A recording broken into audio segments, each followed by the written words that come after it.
Hello everybody, welcome back to NIOS Made Easy. This is a short session on TMA. TMA stands for Tutor Marked Assignments. TMAs are for 20 marks.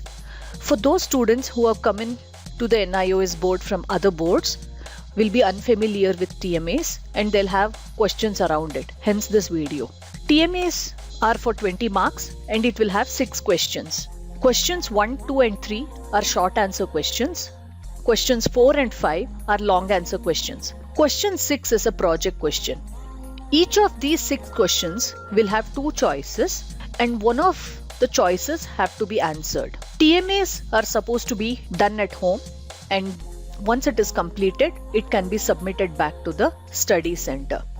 The tutor marked assignment at secondary level will carry 20% of the weightage of the theory part in the board examinations.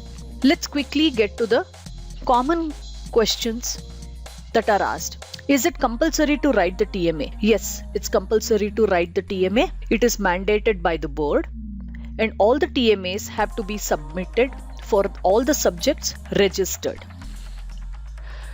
So when do we write the TMA? The TMAs have to be written and submitted within the first year after the registration is completed. What are the dates for submitting the TMA? The TMAs can be submitted as per the below dates. These are the dates obtained from the NIOS website. You could visit www.nios.ac.in and you have these dates available there. If you are planning to take the exams in April and May, the last date for submitting the TMA is 31st of January. In case you're taking the exams in October, November, then the last date for submitting the TMA would be 31st of July.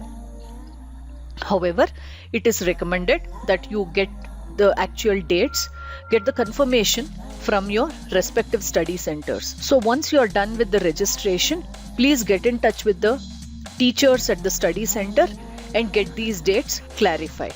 Where can the TMA questions be downloaded from? The TMA questions change every year.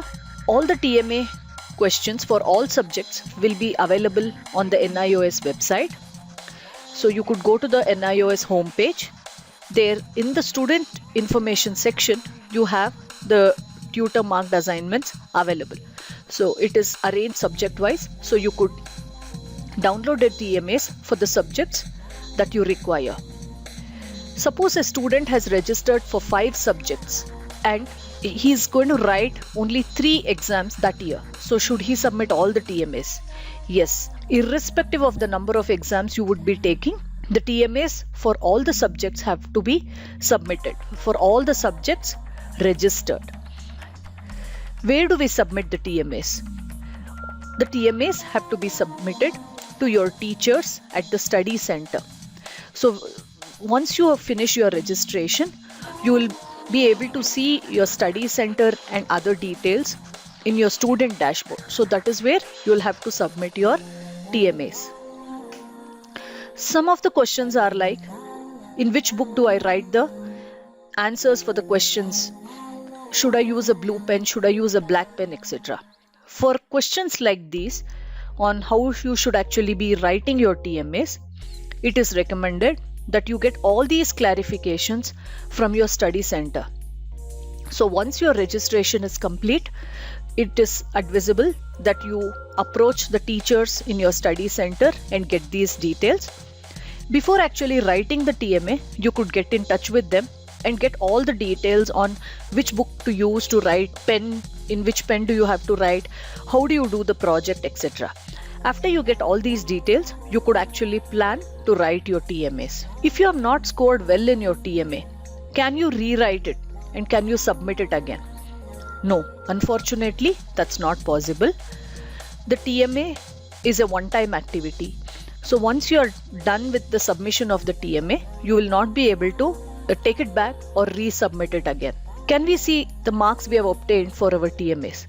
Yes, definitely you can see the marks obtained for your TMAs and they will be available to you on your NIOS student dashboard. For when it is actually getting updated on the student dashboard, you could again get back in touch with the teachers of your study center, and they'll be able to guide you with this. These were 10 questions that were frequently asked regarding the TMA. If you have any more questions that has not been covered in these 10 questions, please leave it in the comment section below and we can try to answer them. Thank you for watching.